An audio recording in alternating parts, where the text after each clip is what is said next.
नमस्कार दोस्तों। कहानियों की श्रृंखला में आज सुनेंगे ममता कालिया जी की कहानी चोरी।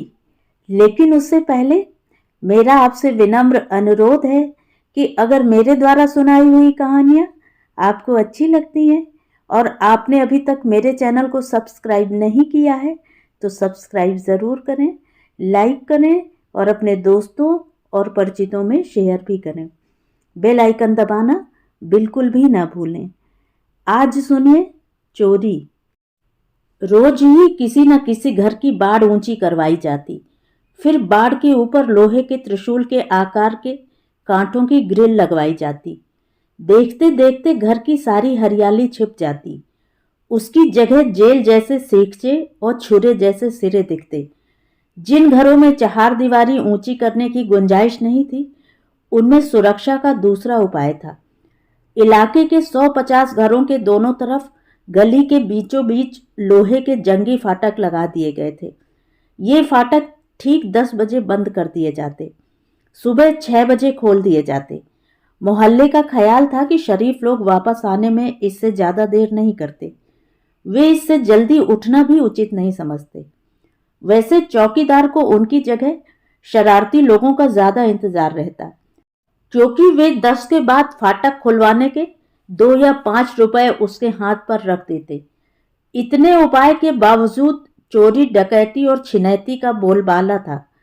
अगर आप अपना स्कूटर खड़ा कर लघु शंका जैसी संक्षिप्त कार्यवाही भी संपादित करते, आपका स्कूटर उड़ा लिया जाता। चारों ओर राम नाम की धूम मची थी, फिर भी राम राज कायम नहीं हुआ था।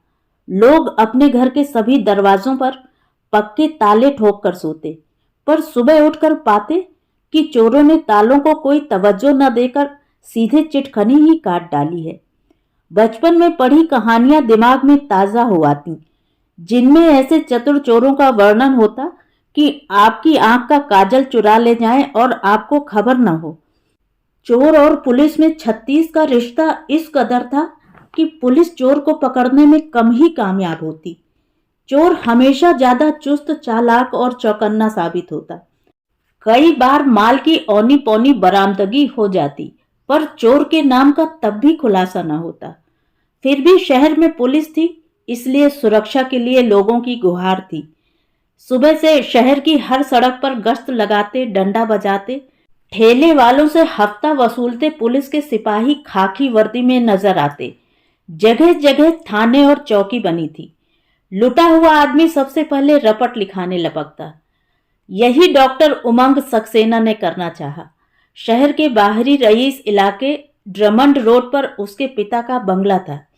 1000 वर्ग मीटर के प्लॉट पर बना यह पुराने ढंग का स्थापत्य था, जिसमें चारों ओर चौड़ा बरामदा, हॉलनुमा कमरे, बड़े गुसल खाने और शीशेदार लंबे दरवाजे थे। उसके पिता बताते थे, पहले हमारे घर के 16 दरवाजे बाहर की ओर खुलते थे। तेरी माँ बहुत थक जाती थी देखभाल करते, सो मैंने 6 दरवाजे चिनवा दिए। अगर कभी बिजली चली जाती तो हम दोनों टॉर्च जलाकर देखते कि दरवाजों की ऊपर नीचे की चिटखनी लगी हुई है या नहीं। बंगले के अहाते में 3 कोठरियां सेवकों के लिए बनी थीं। बंगले के पिछवाड़े की खिड़कियां कभी खोली नहीं जाती थीं। वे बंद और जाम ही नहीं पड़ी थीं। उन पर धूल और जालों का सुरक्षा जाल भी तना था। सभी खिड़कियों में खड़े सीखचे जड़े थे। दिसंबर की एक ठुठुराती रात, जब कोहरा महुए की तरह टप टप चू रहा था और सब अपनी रजाई में दुबके सो रहे थे, सक्सेना भवन में चोर बाथरूम की खिड़की के सीखचे उखाड़कर घुस आए। वहां से बॉक्स रूम पहुंचकर उन्होंने बड़ी तसल्ली से सामान, जेवर और पैसा समेटा। घर में जहां जहां रुपया रखा जाता था, सब पर उन्होंने हाथ साफ किया।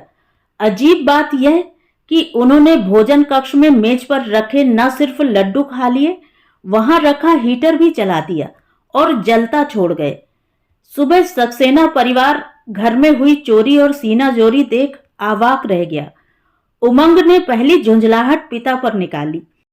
कितनी बार आपसे कहा पापा, यह पुरानी कोठी बेचकर फ्लैट खरीद लो, पर नहीं, मच्छर की तरह चिपके हैं आप इन लोना खाई दीवारों से। बबीता ने मुंह फुला लिया। आंसू आने से पहले उसने आंचल आंखों से लगा लिया और बोली, मेरी माँ के दिए 4 सेट चोर ले गए, मैं तो नंगी बुच्ची हो गई। सक्सेना साहब ने कभी गौर नहीं किया था बहू के पास कितने सेट गहने हैं और कहां से आए हैं। पत्नी की मृत्यु के बाद से सभी अलमारियों का जिम्मा बबीता का था। इतना इन्हें पता था कि बहू गहने बैंक के लॉकर में रखने के विरुद्ध थी। वह कहती, बाबूजी, यह पुराने जमाने के जेवरों के लिए हर साल लॉकर का किराया देना बेवकूफी होगी। आए दिन बाहर जाना पड़ता है, कहां तक बैंक भागूंगी। आज की कीमत के हिसाब से चोरी 4 लाख की लिखवाई गई। यह भी तय किया कि जल्दी ही इस कोठी को बेचकर वे किसी सुरक्षित कॉलोनी में बड़ा सा फ्लैट ले लेंगे। पुलिस कुछ दिन सक्रिय रही, फिर निष्क्रिय होती गई। सक्सेना परिवार मन महसूस कर बैठ गया कि हर चोरी में यही होता आया है। एक रात जब खाना खाने के बाद सक्सेना परिवार आज तक और स्टार न्यूज के बीच चैनल बदल बदल कर समाचार देख रहा था, घर की घंटी बजी। खिड़की से झांकने पर 2 आदमी दिखे। डॉक्टर साहब से मिलना है, उन्होंने बताया। बड़े वाले या छोटे वाले? नौकर ने पूछा। दोनों से, आदमियों ने कहा। दरवाजा खोला गया। नौकर को निर्देश था कि वह हमेशा साथ में खड़ा रहा करे।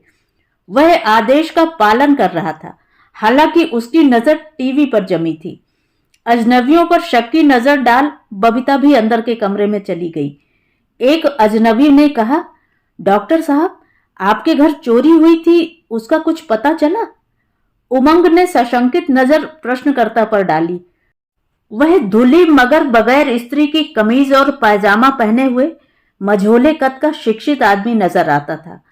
उसके साथ आया नौजवान बेपरवाह और निरुत्साही लग रहा था। तुम्हें किसने भेजा है? यहां तुम्हें क्या काम है? उमंग ने कहा। मैं अपराध मनोविज्ञान पर AMU में रिसर्च कर रहा हूं। कावल नगरों में 2-2 महीने लगाकर पढ़ाई करने का इरादा है। यहां पिछले 2 महीने की रपटें देखी तो उसमें आपका जिक्र मिला, पर मैं आपको नहीं जानता। यह कोई समय भी नहीं है आने का। ठीक है, मैं सुबह आ जाऊंगा। नमस्ते। उमंग उलझन में पड़ा उन दोनों को जाता देखता रहा। सुबह पिता से बात करके दोनों ने यह निष्कर्ष निकाला कि आज उस लड़के से AMU का शोध स्वीकृत पत्र देखा जाए। वह ठग भी हो सकता है, सक्सेना साहब बोले। ठग तो नहीं लग रहा था वह, उमंग ने कहा। सक्सेना साहब चिढ़ गए। आजकल कौन क्या हो सकता है, तुम क्या जानते हो? नाक कान गला देख लेते हो, इसका मतलब यह तो नहीं कि तुम आदमी के अंदर भी झांक लेते हो। अभी पिछले हफ्ते बत्रा साहब तहसील का मैदान पार कर रहे थे। 2 लड़कों ने सामने आकर उन्हें प्रणाम किया और उनकी जेब में रखा 500 का नोट निकाल लिया। वे ठग नहीं लगते थे, पर उन्होंने ठगी की। तब आप ही तय कीजिए पापा, उन लोगों से कैसे निपटा जाए। पुलिस को खबर करें। पुलिस ने पहले भी कुछ नहीं किया। अच्छा, मुझे बोलने दो, तुम साथ बैठ जाना। 9 बजे के करीब वह आदमी आया। आज वह ठीक से तैयार होकर आया था। उसे अकेले देखकर पिता पुत्र कुछ आश्वस्त हुए। उसके हाथ में फाइल थी।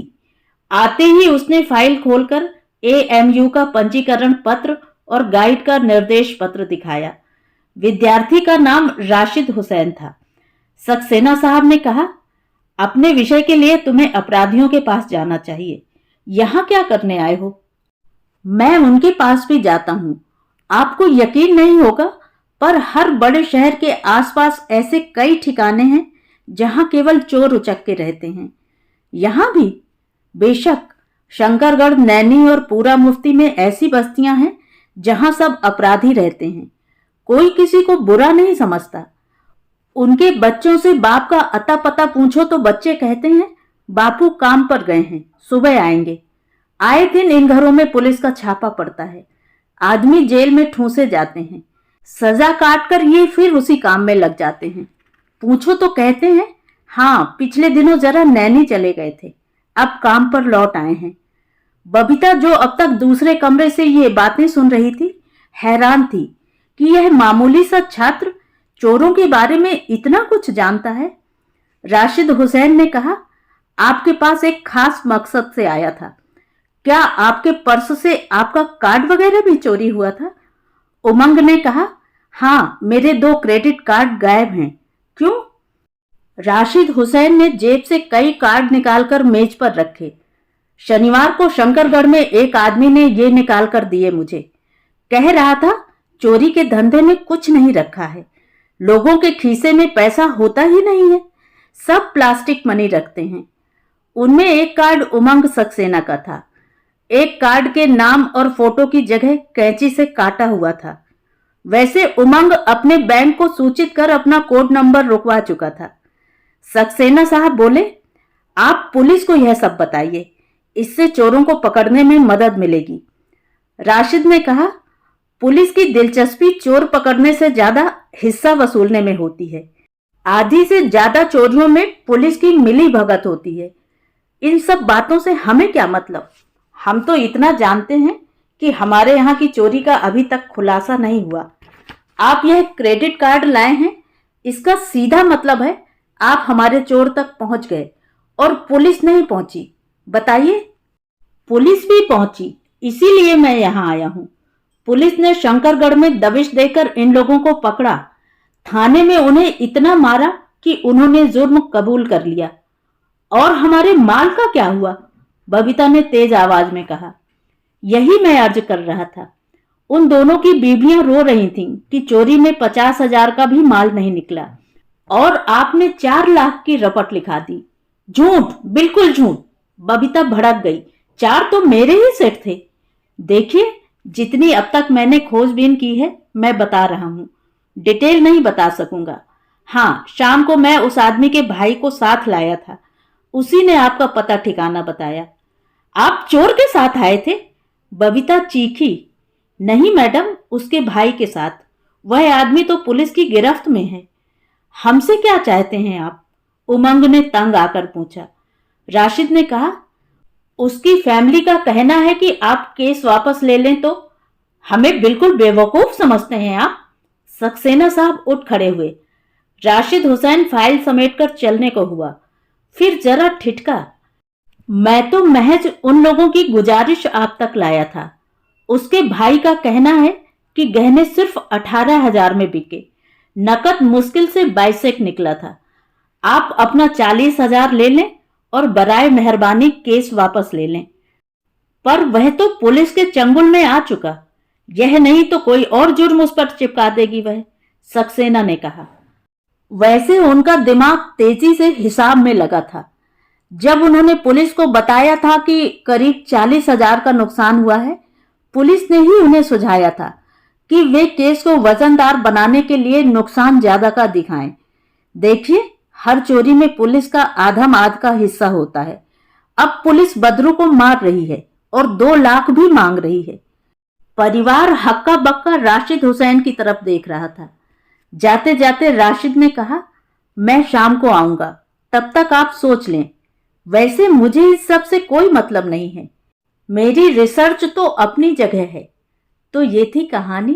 कहानी आपको कैसी लगी कमेंट करके जरूर बताएं।